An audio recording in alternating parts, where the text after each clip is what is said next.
And allow me to introduce the next story, written by a Richmond man who drew from his family history to tell a story from his great-grandmother's childhood, read by a gentleman who's a VCU graduate, born and raised in Emporia. Alas, his parents really thought he'd end up being a meteorologist. Let me bring in Mr. Raynor Scheine.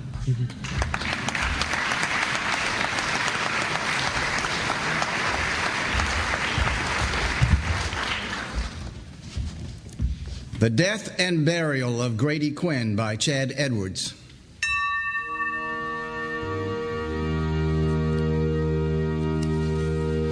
The poplar board that had taken off the top of Grady's head lay on the floor of the mill, unbloodied. Where blood fell, earth and sawdust drank in the greater part of the red, leaving large, dark brown shapes spread out from the body.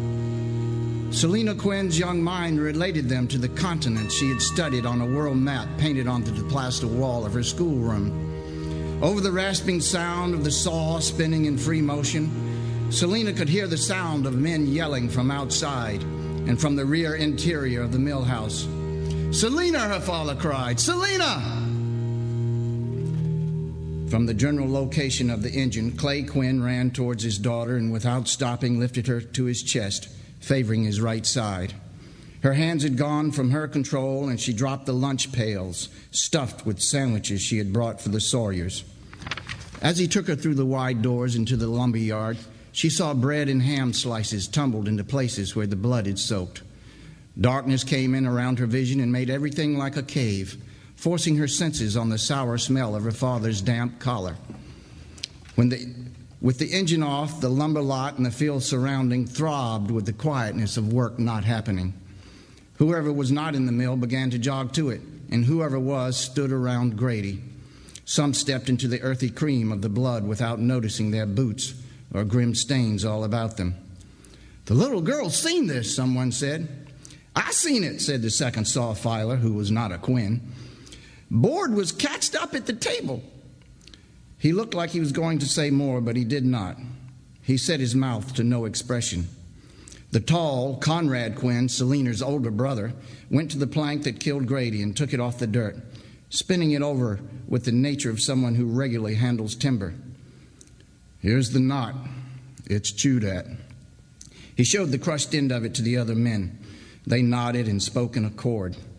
Then, pointing at an apprentice boy, a cousin, Conrad said, "Quilly, run up to the doctor's and have him come down. No need to rush him." The boy ran out and away from the structure towards the main road. "Should we move him?" someone asked. When Clay was not present, Conrad was the chief, and though most other men had a score on him, they respected his square judgment, which is why when someone inquired on the next action, the crew deferred to him. At what remained of the head, he squatted down, sitting on one heel. "Leave him set. The doctor will tell us how to tend him." He gestured to the geography of the gore surrounding him with a hand splayed open as if he were divining. "We can turn up and pack the dirt around here after." "It was an accident," the second saw filer said.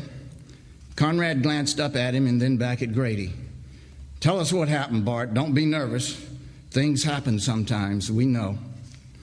Bart couldn't find a place for his hands, swinging them like oars, and a muscle in his right cheek shuddered as he spoke. "All right, he was out in front of it, and I was watching the popple take the cut, and it catched on the guide yarn, and it started a strain, so I tapped the back end of it, and it shot right through like a damn arrow." Bart rubbed the tips of his fingers with each hand's respective thumb like he was feeling of new money. It just went at his head. He didn't make no sound, didn't yelp, nothing. And then I saw Yorn there, the little one, and I hadn't seen her before. She had the lunch buckets. His head bobbed at where the pails lay tumbled. Conrad stood up with the grunt of an older man. "No one's blaming you. If you feel like you want to go home, it's all right." "I don't want to." "All right, then. Let's let no women see this, especially his mama. A couple of you go out and watch, and don't let them inside if they're near." As the men went out into the precincts, Conrad pulled the heavy dual doors closed, darkening the mill house. 4 sawdusted shafts of sunlight pierced nigh straight down from the skylight, rough cut in the roof. transforming the scenario into something alien and unholy. Selina heard and smelled horses before her eyes opened. When they did, she stiffened, gathering her faculties. She was sat astride her mother's sloping lap, her feet almost flat on the floor of the side porch. Her mother patted her on the top of her head. "Hi, baby," she said, letting Selina down and stand on her own. As Selina's thoughts righted themselves, she felt the desire to speak Wayne. In the small path, tack jangled and iron creaked against the wood bulk of Dr. McLean's aged rockaway. Selina turned just as Grady Quinn leapt from the forebench, pounding up a puff of red dust. Her father ran to the doctor before he could take himself off the carriage. They spoke in Soto without exchanging pleasantries, and then her father climbed up and sat alongside him. "Stay up here, Quilly," Clay said. "Yes, sir." Quilly trotted to and stood up on the porch rim, watching his uncle and the doctor make their way down the hillock to the mill. Selina moved over and leaned into Quilly's side. She found easier comfort in the steadiness of males than she found in the softness of her mother. "How you doing?" he asked, laying a long hand on her shoulder. She said nothing, but he replied as though she had. "Yeah, I know it." As his father and the doctor took to the double groove of the mill's concourse, Conrad opened one of the main doors.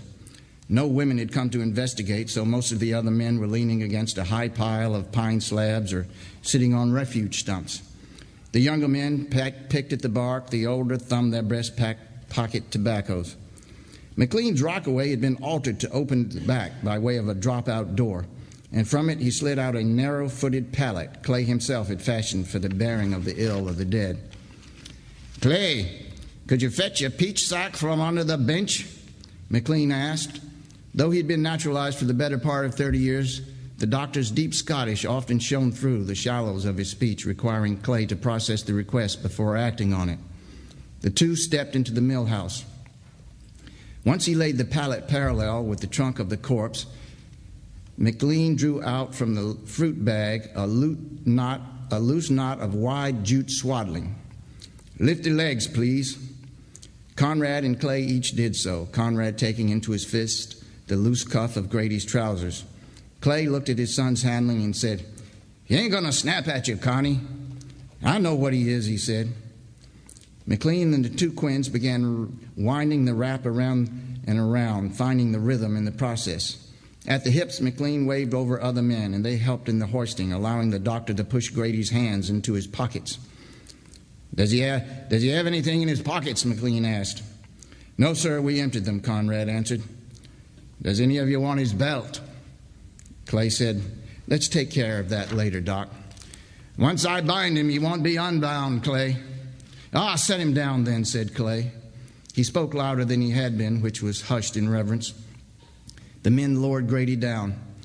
"Wait," McLean said, and went to laboring the pallet into position under the body. "That's fine."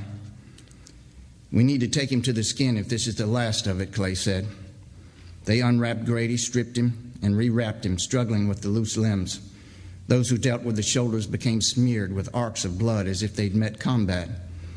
McLean tore a portion out of the jute the size of a dinner plate and used it to collect the strewn wreckage of skull and tissue that were large enough to count.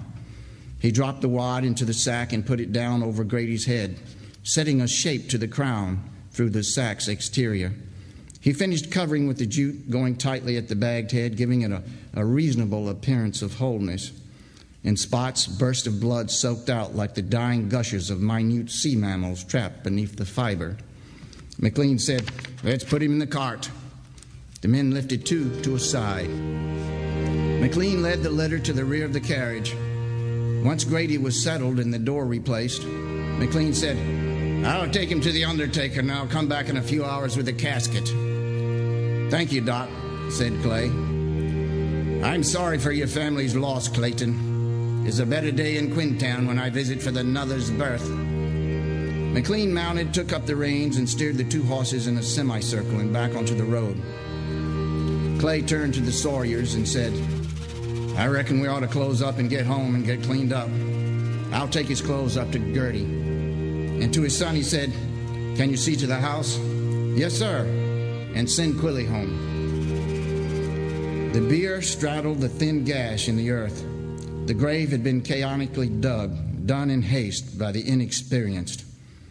Those Quinns who owned any stood in their black or navy dress. Grandparents, cousins, uncles, aunts, in-laws, outlaws. Grady's immediate family were nearest, the mill crew behind them.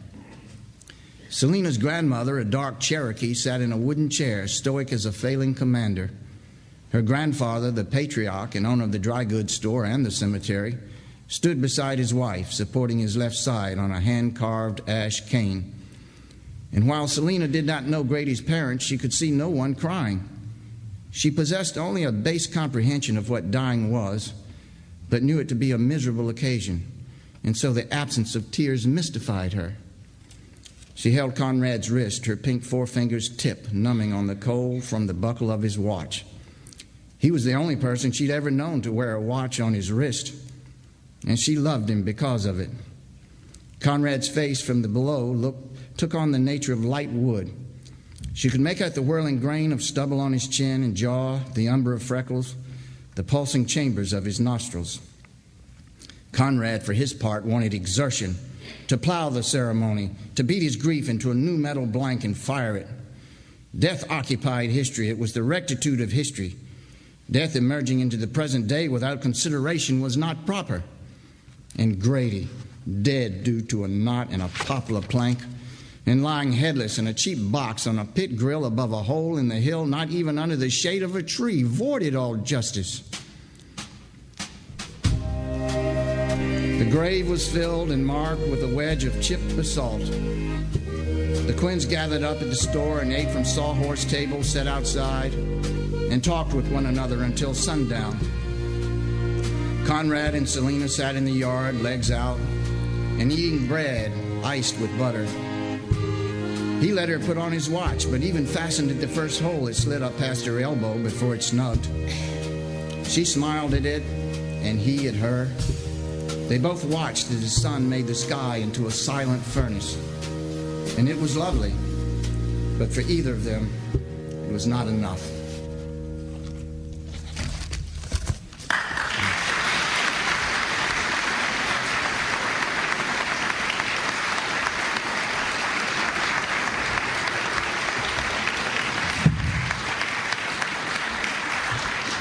Thank you, Raynor.